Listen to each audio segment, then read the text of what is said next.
Nice to see you. What's up? What is it today? Oh, I brought you in a really amazing piece of American history. If it wasn't for this book, we'd probably all be speaking with English accents today. Okay. It was printed in Philadelphia in 1779. The book itself is called The Regulations for the Order and Discipline of the Troops of the United States. This was really the first drill book for the United States Army. It taught them how to be soldiers. Actually, it's pretty amazing. I keep coming back to the shop because they have a genuine interest in books and they pay fair prices. It's hard to find books that are so important in American history in their original state. This was the American Revolution. Who would have thought of saving a book when you had to worry about your life? I mean, these were a bunch of ragtag soldiers, and they're fighting a professional British army.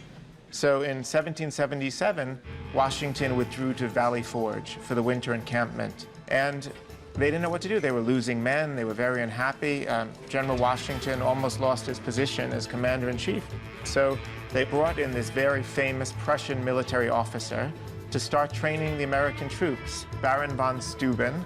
So you're saying this book was written by von Steuben? Yeah. This was really a turning point. This allowed General Washington to train his troops, showing them how to use things like bayonets, teaching them in weapons.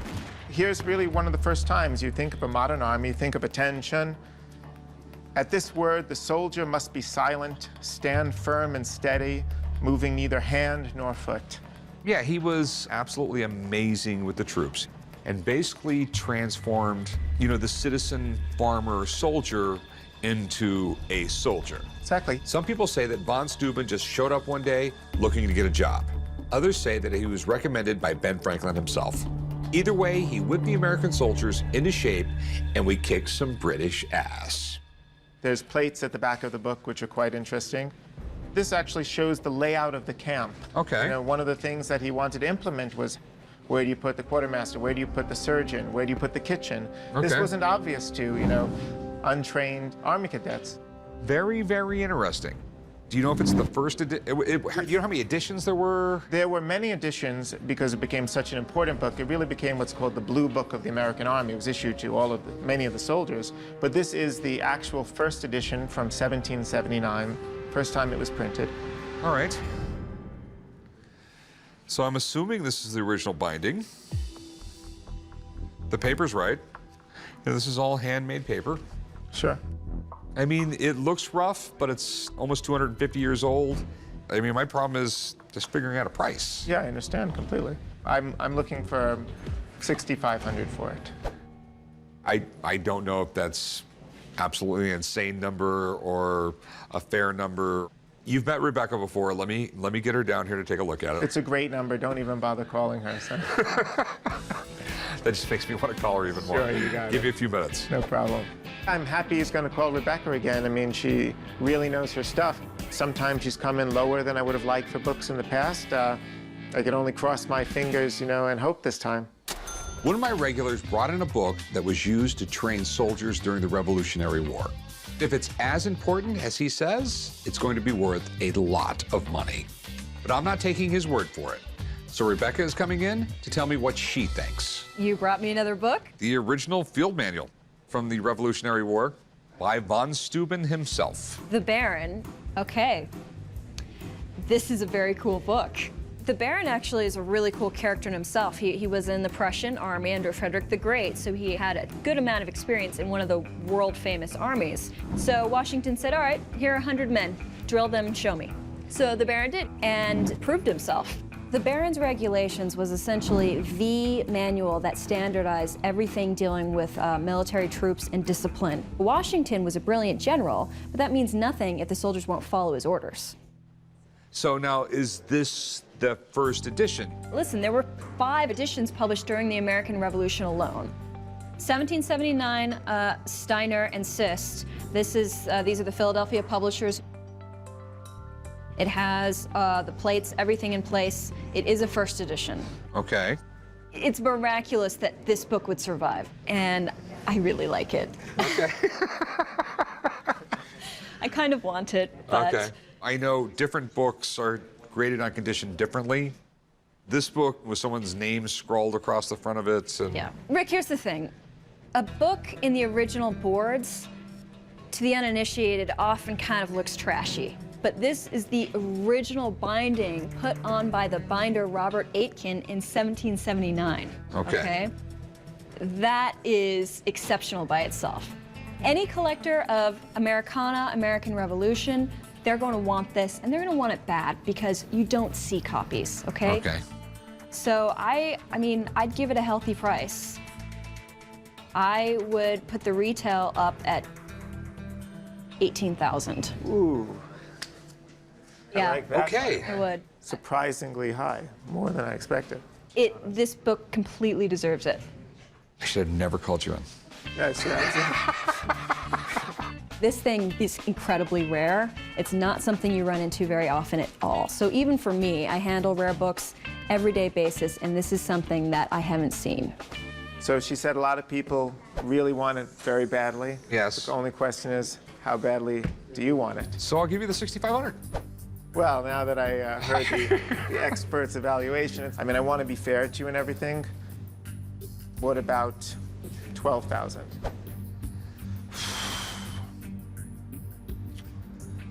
You know how it is. I mean, the more expensive it is, the longer it sits. This is a very important book. It's a very important book. I know that just the way Rebecca acted. Let me give you 10 grand for it. I think 10 grand is fair. I'll make it simple. 11, right down the line. That's a very, very fair price. You would be under British taxation if it wasn't for this book. You have to pay 11 for it. I'll tell you what. Next time you're in here with a book, you're gonna give me a little better deal. I'll give you 11 grand, all right? I was definitely not intending to spend $11,000 on this book. But I have to admit, this is beyond cool. I might have to make this a Christmas present to myself. Chum, what did I tell you about the swords? Not to take your life? Not to play with them. They're not toys. I know. I'm a sensei, master ninja. How can I help you? I have a 1873 Winchester. Oh, sweet. It was from the Battle of Wounded Knee. And I got the documents to prove it. Really? Yeah. I mean, it's pretty significant in history. What's the Battle of Wounded Knee? The Battle of Wounded Knee, or the Massacre of Wounded Knee, because that's basically what it was. It was the winter of 1890. In South Dakota, the Lakota Indians were camped out next to a river. The 7th Cavalry was going to disarm them. They went into the camp. One of the Indians did not want to give up his gun. Somewhere, a shot rang out. The 7th Cavalry started shooting like crazy. Basically what they did is they started just massacring everybody. This was the last, I think, major conflict with American Indians. The Wounded Knee Massacre was a huge screw-up by the U.S. Army. Most of the Native Americans that were killed were not even armed, including women and children. And it's important in history because this was basically the end of the Indian Wars, which had been going on since Columbus landed here. How much are you looking to get out of it? I wouldn't take less than 60,000. Whoa. I just want my buddy to look at it. I just want to make sure this was actually from the Battle of Wounded Knee. You have paperwork here. I just want to make sure everything drives correctly. All right. Okay. Yep. Winchesters were popular with Native Americans for the same reasons they were popular with whites, because they were extremely reliable, extremely powerful, and it was just a really great gun. And most of these guns, they were just traded for, correct? Well, there was even a time when the United States military actively sought to arm Native Americans, and they would obviously do so with tribes that were on good terms with the government, and also some of them were obviously taken in battle. So Native Americans had guns for a long time, and the Wounded Knee Massacre was really kind of the last great event of the 19th century's Indian Wars. A really terrible moment in the history of the American West. The massacre at Wounded Knee, unfortunately, was a time when attitudes toward Native Americans were still quite negative. But this was a moment when things started to shift somewhat more sympathetically towards Native Americans. If we can tie it directly to the Wounded Knee Massacre, the 7th Cavalry, the significance of the gun increases dramatically. It's much more than your standard .73 carbine. Well, let's take a look and see what we got here. So what we have here is the unservable ordnance stores. Basically, it's a 19th century Excel worksheet. I mean, it's a sheet that's telling what they have, the serial numbers, the condition, and what they were going to do with it. Colonel James Forsyth, He was the commander of the 7th Cavalry, so that makes sense. January 3, 1891. Now, what's interesting about that particular day, after the battle took place on December 29th, the weather was terrible. As a result of a snowstorm, it wasn't until several days later that the 7th Cavalry was able to go back to the battle site and actively pick up and collect any weapons that had been discarded. A few of the other names down here, Whitside, he was a major, he was the commander of the 1st Squadron. So most of what we're seeing here matches up. I mean, this is the names we should see, these are the dates that we should see. So on here, it's listing this gun. Can you show me that? Yeah, the 631, I think that's this 631. Let's take a look here. Okay. And then the serial number, it's, you know, it says 50423. We got a Winchester 73 carbine, 50423. All right, so you have some really good paperwork here. So now the one thing we don't have in any of this is wounded knee. Those 2 words are missing from everything we have on here. But given all of the information that we have, the 2 individuals, the dates on it, I think we can make the assumption that this gun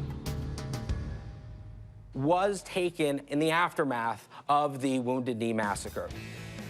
Okay, that's what I wanted to hear. Aren't you gonna put a price on it? Well, I work at a museum. I'm not an appraiser, so I'm not gonna put a financial value on here. I was kind of hoping that you'd probably say it was worth a couple $100,000, and then I could say, well, give me 60%. You know? I'm sure you were. All right, I'm convinced it's from the Massacre at Wounded Knee. Let's talk about your price. You want way too much. You just don't get that kind of money for a gun unless there is something very, very special and it's associated with an individual. I'd give you like 14,000 bucks for it. Oh, yeah, no. I mean, Yeah. if you put this in auction, you will get right around that number. Really? I got 12,000 into it. You have 12,000 into the gun. So what's the lowest number you'll go?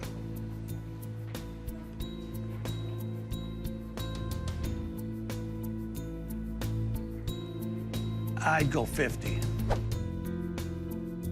Obviously, we're not going to do any business. Check around. Like I said, I really am being completely sincere with you. No, so. I believe you. All right, have a nice day. Thank bud. you very much. This guy is off his rocker if he thinks I will pay 50 grand for that gun. Plain and simple. Hopefully, he checks around town, gets a lot of prices, and comes crawling right back to me. What do you have? Well, I have FDR film footage from 1882 to 1945. Okay, I don't think you have enough film footage here for that. That's it's almost 60 years of film. Decided today to come to the pawn shop to try and sell this FDR footage that I have. If it's footage that's never been seen before, I feel the value of it is unlimited. Where'd you get this? Well, my husband's cousin died, and that was in his stuff. Okay, and do you have any idea what's on it? We've never watched the film. You could possibly have a very expensive Holy Grail type item here. This isn't the first time someone's come in here with FDR footage. We've had it before, but we've never had film that shows something that nobody's seen before. That would be worth a pile of money. FDR was one of the greatest presidents that there was. Social Security, the Second World War. All behind the scenes being in a wheelchair because of the polio he had when he was a kid. Right. And to say how well people like this guy, I mean, they elected him 4 times. They actually made a constitutional amendment that it can't happen anymore. This guy literally could have been king of the United States if he would have stayed alive long enough. Do you mind if I open it up? No, you go ahead, open it up. Okay. I mean, is there any relationship to the White House in No. your family that you can No. think of? So, I mean, theoretically, it could be Frank DeRoe. It could be. Pretty much all we have to go on here is it says FDR 1882 through 1945. Yep. That was his lifespan, Corey. If this is unseen footage of FDR, it could be insanely valuable. You would have historians and collectors literally fighting over it. We're dealing with a lot of unknowns here. I'm gonna call in a buddy of mine, Mark Hall Patton, and we'll set it up and watch a movie together. Sound like a date? Yes, it does. All right, thanks a lot. Bring the popcorn. Thank you. Mark Hall, my man. How you doing? I've been dealing with artifacts of many different varieties for 35 years now in various museums. So here's what I called you about.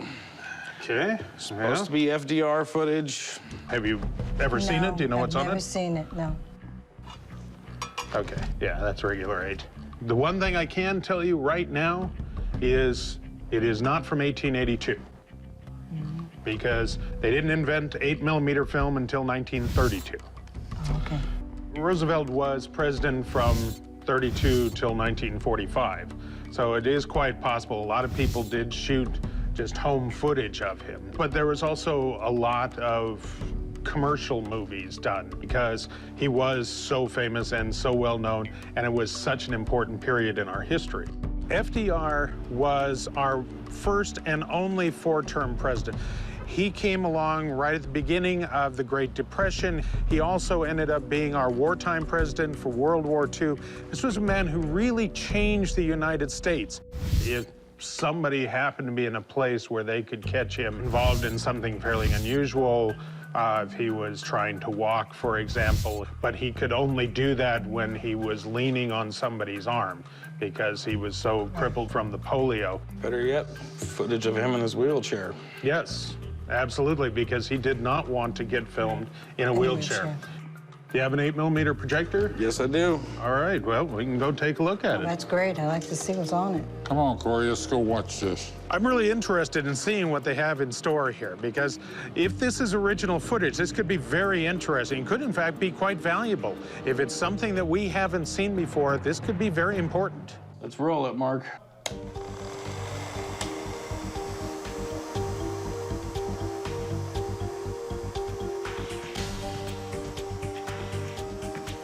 That's FDR, all right. But, yeah, this is not original footage. So what it looks like is maybe a mixture of campaign footage and kind of a story of his life, pretty much all stock commercial footage. It's a biography of him, but it's a commercially produced biography. There would have been a number of them produced. It's probably in public hands at this point. What this is basically just a documentary. This is like what you'd buy on DVD today. I just don't think we're going to be able to do anything with it. I can understand. I was hoping that it was original, you know, non-scene footage, but in watching it, the quality of the film is really good, so I'm going to donate it. I have a World War II leather jacket worn by a real war hero, numerous times shot down. Fighter pilots, they did not really have a long life expectancy. His plane took 198 bullets, 6 cannon shots. Yeah, It's like a miracle to survive. I came down to the pawn shop today to try to sell my World War II fighter jacket. I got the jacket from an old roommate. I have a lot of bills to pay. I'm hoping to get 10,000 bucks. I'd probably take as low as 4,000. So what do you know about the pilot who wore this? It was worn by Henry S. Heidekoper. When I researched it online, found out who the guy was, I said, wow, this guy was a hero. He was captain of the Hellhawks. Seriously? The Hellhawks were famous for stopping the Nazis at Normandy. Yeah, they helped soften up the beaches. These guys had to fly low. This was the plane that went over and took out tanks. Right. It really wasn't that fast, but they put a bomber engine in a fighter plane and then put 850 caliber machine guns in it. And these guys would come across with their 8 machine guns going and just tear the ground up. Right. The Hellhawks were famous for basically being a bunch of badasses. They were at D-Day, the Battle of the Bulge, and they spearheaded the invasion of Germany. All right, so what do you want to do with it? I'd like to sell it. I feel it's worth 10,000 bucks. This is a genuine military jacket. I could see that. That's easy to tell. On the back collar, actually, is U.S. Navy. I'm pretty sure the Hellhawks were U.S. Army Air Corps. This could very easily be an Army unit, and they just acquired some Navy jackets. It's just a little weird to me. I know a guy who will know everything about this jacket. Let me have him look at this thing. Sure. And he will tell me everything about it. Sounds great. If this genuinely belonged to a Hellhawks pilot, it could be worth a lot of money. But I'm almost certain it should be from the U.S. Army, not the U.S. Navy. So I have to get this cleared up. There was a group called the Hellhawks that fought at Normandy. You know, they were very active in the invasion and D-Day and all of that. These guys were very successful fighters. The Hellhawks were quite involved taking out any of the German planes that got up into the air, trying to take out any of the German guns that they could, a significant part of the D-Day invasion. Yeah. It's got the shearling collar on it. This type of weaving here is World War II with the two different types of weaving here. The patch is a World War II style of patch. Jacket itself, in terms of being World War II, everything's correct on that. In terms of Heide Cooper himself, he was in the Hellhawks. I did find him listed in the Hellhawks as a member of the unit. The problem is, he was not the member of the Hellhawks that fought at Normandy. The Hellhawks is just the nickname for a group. Really? Yeah, it isn't the official name. So you also had a Marine Corps group that was VMF 213 that were the Hellhawks, also in World War II. And Heide Cooper is somebody that was in VMF 213. And they were a naval air group, but it is a very nice World War II fighter jacket. Less common than the Army fighter jackets. Thanks a lot, man. You're the best. Not a problem. Hey, Hope this Mark, helps. appreciate the info. The squadrons get known by the nicknames, but that's not their official name. So you get some confusion when you get an overlap of the same name and two different units. Now, you will not get $10,000 for it. But we do have a World War II fighter jacket that I'd be willing to pay you like $1,500 for. Yeah, I agree with you now that I know more. 10 grand is high, but it's got so much history. I'd take 4,000 bucks for it. It's very interesting. The price doesn't go as much as they were a few years ago. I'll give you 2,000 cash right now. 2,500? No. No. I'd go 2,000, not a penny more.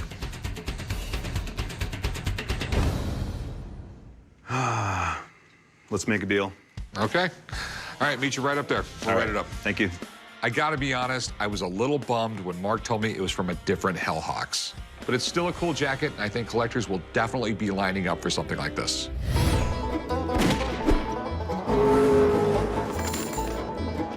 Hey, so what do we got here? I have a letter from John Quincy Adams. John Quincy Adams, huh? 1822, he was Secretary of State then? Yes, and he was president in 1824. Well, he was elected in 24, and then there was no inauguration until March. Okay. Because they didn't want to travel in the wintertime. I found it in a box of items that I got from my uncle when my uncle passed away. I'd like to get $6,000 for it. I would drop down to $5,000, but that'd probably be the least I'd take. So what is this letter about?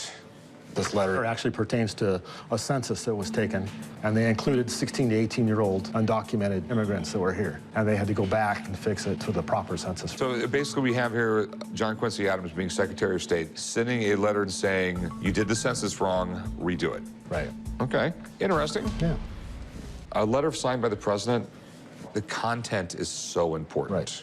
If you had a letter by Abraham Lincoln talking about freeing the slaves, that is worth a lot more than Abraham Lincoln complaining that his bathroom doesn't work. Do you understand what I'm saying? Yeah, the content does matter. So things like this are always scary to me because it was just common practice to have your secretary sign everything for you. You're a busy guy. Yeah. Or this was back in the 1800s. The president might have been drunk. But the paper looks right. The ink looks right. Have you checked this out at all? I have. I've done some background on my own on the internet. I did match up his signatures and things like that.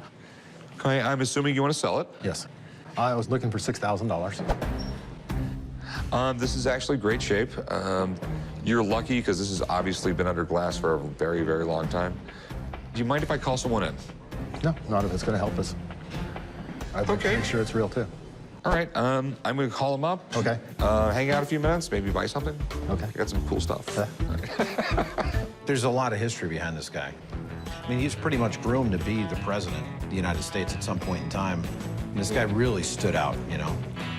Okay, so is it his signature? Did he write the letter, and what's it worth? And we'll look at a few things. First thing I'm going to do is look at the signature under magnification.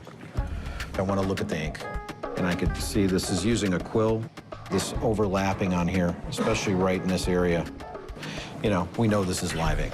And what I did bring along today are several examples. It's really flowing. It's a very beautiful signature. Here's one example, and we see some similarities tying in here. And what I want to do on this one especially is look at his last name. And I'm starting to see the same thing over and over again. Because that's actually abbreviated. And this makes sense where he would do an abbreviation to this as well, and everything matches up pretty well here. Okay. From everything I could tell, we're talking about a peace sign by the 6th President of the United States, which is kind of cool. All right. The letter itself, you have a lighter ink, you have a darker ink on here, in 2 different pressures. Right. In this case on here, and this is pretty simple, and it's something that, you know, I've studied a lot, this isn't his writing. Could have been written by a secretary. Back then, they called it sign by proxy. And you think that just because the differential between the... Well, I mean, there's several factors. Obviously, the ink, but also just the style of writing. It's not his. So, what's it worth? If it was 3 years later, a handwritten letter by him could go for $5,000 to $10,000 as a sitting president. But this is Secretary of State. It's a little less significant. Stuff like this typically runs at about $1,600. They don't go for much more than that. Okay. Thanks, man. Thanks. Good to see you. Right. Thank you. Yep, good luck. Thanks. Thanks. John Quincy Adams is a collectible autograph, you know, mostly just for presidential collectors. I mean, is he desirable? Yeah, to an extent, but not as much as like Abraham Lincoln or George Washington. Okay, so if it was written in his hand, we'd have a whole lot of money, but we don't. I think the whole thing was written by him. All right. Just as the discrepancy in the signature and the letter itself was just the way he signed things. Okay, well, you know what? And you're always free to have it checked out by somebody else. All right. I'd give you like $1,000.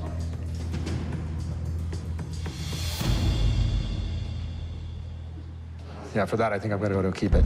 I'll keep it and either save it for my kids or do something else with it, so. Okay. Sorry we couldn't make a deal, man. Thank you. It's not his handwriting? You got to be kidding me. I'm going to try and go ahead and legitimize it 100% and see if I can get some more opinions on it. We have a World War II German Enigma coding machine. An Enigma. These are amazing. I've seen pictures of them. I've read about them. I've never actually seen one in person. I mean, this thing was responsible for the rise and the fall of the entire German war machine. Where in the world did you get this? My father and I have an Enigma museum, and we treasure hunt. This thing won't make me understand women, will it? That's an Enigma. During World War II, if a German commander wanted to send a secret message to his troops out in the field, this is what he used. And the Germans thought this machine was completely unbreakable. I'm surprised any of them survived. Not many did. There are 3 that I know of in the United States on display right now. One is at a science museum in Chicago, one is at the NSA's Crypto Museum in Washington, and one is at the International Spy Museum. At the end of the war, they would destroy these in the field rather than let them fall into the hands of the enemy. So more often than not, they are in horrendous condition. Now, this one right here, I mean, you actually found it intact? No, this machine has parts that have been replaced. Okay, so these are extra rotors. That's a reproduction box with 2 rotors. Okay. This thing is so incredibly cool. Cracking the Enigma code was one of the top projects of World War II. It took years to do it, but in the end, it did save millions of lives. I really want this thing, but I've never had one in my shop. I need someone to look at it. I'm out of my league here. And how much do you want for it? $149,300. That's an odd number. I think it's a fair price. My big problem is I've seen them sell for $200,000, I've seen them sell for $30,000, and you look at them, they all look the same. So I'm gonna call in a friend who knows a little bit more than I do about these things and see if he can figure it out. All right. Hey, what's up, man? Good to see you. What do you got? A mystery wrapped in a riddle? Yeah, it's an Enigma machine. It's pretty cool. Coolest thing about these things is that they named it the Enigma. Right. That is cool. If I had a dog, that's what I'd name him. I do have a dog. He's an idiot. My name is Will Willis. I'm a former Army Ranger and Air Force pararescueman, and I specialize in military items. The hardest part of being in the military for me was getting a haircut every week. Nothing like having a baby slick head for 4 years makes you think that hair's kind of nice. It's one of the coolest things that's ever been in this shop. It really is. Yeah, it is. It is a really cool thing, and it's really significant when you talk about being able to encrypt your messages to your generals and your soldiers. You know, having a machine like this that allows you to send those messages in secret is really a critical thing. And it was critical to us, the Allied forces, to be able to decipher these messages. And when we decrypted the machines, it shortened the war by 2 years. Yeah, this is like uber nerd cool. It really is. Germany's foreign policy was to conquer the world during World War II. So making them believe that their messages were encrypted in secret was critical towards winning that war in a shorter period of time. So which parts were missing when you found it? The warning plate and the rotors. Okay. Do we have matching serial numbers throughout? We do not. Okay, so how many rotors match the machine itself? None. Okay. A serial number wasn't what drove the process. The rotor number was. But the serial number drives price. Okay. All right. I know the price of these things are all over the place. Right. The most expensive one went for over $200,000. We've got 3 matched rotors with serial numbers. They don't match the machine itself. The box doesn't have a serial number on it. We've got a recreated box. And considering what things have been selling for that are unrestored with matching serial numbers, I would price this at $70,000 altogether. Well, I think my price is fair. Yeah, because he was asking $149,300. Well, the most expensive one that ever sold was for $200,000. That one was in a movie. I think the more fair price is $70,000 for everything. Well, thanks, man. You got it. I think that sellers get this perception that, like, I put in all this work, it's worth way more than what it really is. I'm going to go with Will on this one. I'd give you 50 grand for it. I can't do that. I mean, what is your lowest number?